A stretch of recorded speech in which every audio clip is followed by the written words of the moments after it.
Hello friends, welcome to ED action. இன்றைக்கி வந்து ஒரு சூப்பரான மீன் புட்டு தாங்க செய்ய போகிறோம். இது ரொம்பவே சிம்பிளான ரெசிபி, ரொம்ப டேஸ்ட்டாக இருக்கும். எப்படி செய்கிறதுன்னு பார்க்கலாம். இந்த வீடியோ பார்க்குறவங்க லைக் பண்ணுங்கள், ஷேர் பண்ணுங்கள், சப்ஸ்கிரைப் பண்ணுங்கள். இப்போ வாங்க நம்ம வீடியோக்குள்ளே போகலாம். இப்போ வந்து நான் வந்து மீன் புட்டு செய்கிறதுக்கு வந்து கிழங்கா மீன் தாங்க எடுத்திருக்கேன். இங்கே பாருங்கள், நான் 1/2 கிலோ அளவுக்கு எடுத்திருக்கேன். இந்த கிழங்கா மீனில் வந்து சதை நிறையா இருக்கும், அதனால் எடுத்திருக்கேன். இதை சுத்தமாக கழுவி வச்சுருக்கேன் பாருங்கள். இப்போ வந்து ஒரு பாத்திரத்தில் வந்து 1 கிளாஸ் அளவுக்கு தண்ணி ஊற்றிட்டு இந்த மீனெல்லாம் சேர்த்துக்கிடலாம். லைட்டாக அதை வேக வச்சு எடுத்தால் போதும். ரொம்ப நேரம்லாம் அது வேகக்கூடாதுங்க. ஒரு 2 நிமிஷம் கொதி வந்தால் போதும். இப்போ இந்த மீன் கூடவே வந்து ஒரு 1/4 ஸ்பூன் அளவுக்கு உப்பு சேர்த்துக்கிறேன். 1/4 ஸ்பூன் அளவுக்கு மஞ்சள்தூள் சேர்த்துக்கிறேன். இங்கே பாருங்கள், இப்போ நல்லா கொதி வருது பாருங்கள். லைட்டாக திருப்பி விட்டால் போதும். இப்போ எல்லாமே வெந்துருச்சு. ஒரு 2 நிமிஷம் தாங்க வெந்துருச்சு. இப்போ அடுப்பை ஆஃப் பண்ணிடலாம். ஆஃப் பண்ணிவிட்டு பாருங்கள், இப்போ தண்ணி எல்லாம் இருத்துட்டு வந்துட்டேன். இப்போ வந்து இதை நம்ம உரிச்சிட்டு இந்த லைட்டாக தோல் மேலாப்பில் இருக்குல்ல, அதை மட்டும் எடுத்துட்டு நம்ம வந்து இது வந்து முள் இல்லாமல் லைட்டாக பிச்சு பிச்சு எடுத்துக்கிறலாம்.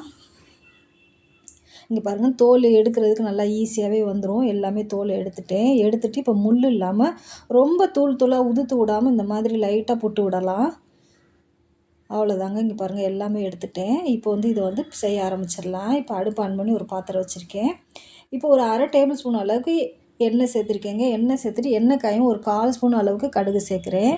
கடுகு சேர்த்துட்டு இப்போ அது கூடவே வந்து ஒரு 6 பூண்டு, நல்லா பெரிய பூண்டாக எடுத்து நல்லா தட்டியிருக்கேங்க. தட்டிட்டு தான் சேர்க்குறேன். வெங்காயம், பெரிய வெங்காயம் ஒரு 3 வெங்காயம் எடுத்து பொடிசாக கட் பண்ணியிருக்கேன். இப்போ அதையும் சேர்த்துக்கிறேன். 2யும் சேர்த்து நல்லா வதக்கிடலாம். பூண்டு கண்டிப்பாக அதுக்கு போடணுங்க. இப்போ வெங்காயம் வதங்கிக்கிட்டு இருக்கையிலே வந்து ஒரு 2 பச்சை மிளகாய் எடுத்து பொடிசாக கட் பண்ணியிருக்கேன். அதையும் சேர்த்துக்கிறலாம். இப்போ வந்து கொஞ்சமாக கருவேப்பிலை, கொத்தமல்லியும் சேர்த்து இது கூடவே நல்லா வதக்கியிருக்கேன் பாருங்கள். இது வந்து ரொம்பவே சிம்பிளான ரெசிபி தாங்க. ரொம்ப டேஸ்ட்டாக இருக்கும். ஆனால் பொறுமையாக கொஞ்சம் முள் இல்லாமல் மீனை மட்டும் எடுத்துக்கிட்டோம்னா செய்கிறது வந்து ஒரு 5 நிமிஷத்தில் செஞ்சிடலாங்க. இப்போ பாருங்கள், இப்போ எல்லாமே வதங்கிருச்சு. இது கூட நம்ம வந்து எடுத்து வச்சுருக்க மீனையும் சேர்த்துக்கிறலாம். மீனையும் சேர்த்து நல்லா பரட்டி விட்டுறலாம். மீனை சேர்த்த பிறகு நம்ம வந்து அடுப்பை வந்து மீடியம் ஃப்ளேமில் வச்சுக்கிறலாங்க. வச்சுட்டு இதை வந்து நல்லா கிளறி விடலாம். இப்போ வந்து உப்பு சேர்த்துக்கலாம். உப்பு வந்து நம்ம மீனில் வந்து கொஞ்சமாக தான் சேர்த்துருந்தோம். இப்போ இதுக்கு தேவையான அளவுக்கு உப்பு சேர்த்துட்டு இப்போ 1/4 ஸ்பூன் அளவுக்கு சீரகத்தூள் சேர்க்குறேங்க. இது எல்லாம் சேர்த்து நல்லா பரட்டி விடலாம். மீன் வந்து ஏற்கனவே நம்ம அவிச்சு எடுத்துட்டோம். ஏற்கனவே மீன் வந்து சீக்கிரத்தில் வெந்துடும். இது அவிச்சு வேறு எடுத்துட்டோம். லைட்டாக பரட்டி விட்டுட்டு லாஸ்ட்டாக வந்து நம்மளுக்கு வந்து பெப்பர் சேர்க்கணுங்க. இதில் கொஞ்சம் காரத்துக்கு பெப்பர் சேர்த்துட்டோன்னா ரொம்பவே நல்லாயிருக்கும்.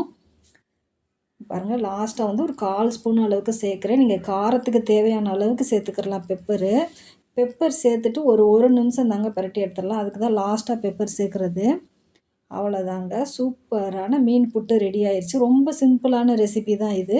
நீங்களும் ட்ரை பண்ணி பாருங்கள். எப்படி இருந்துச்சுன்னு மறக்காமல் நம்மளுக்கு கமெண்ட்டில் சொல்லுங்கள் ஃப்ரெண்ட்ஸ். இது எல்லா சாதத்தோடையும் தொட்டு சாப்பிட்றதுக்கு ரொம்ப நல்லாயிருக்கும்.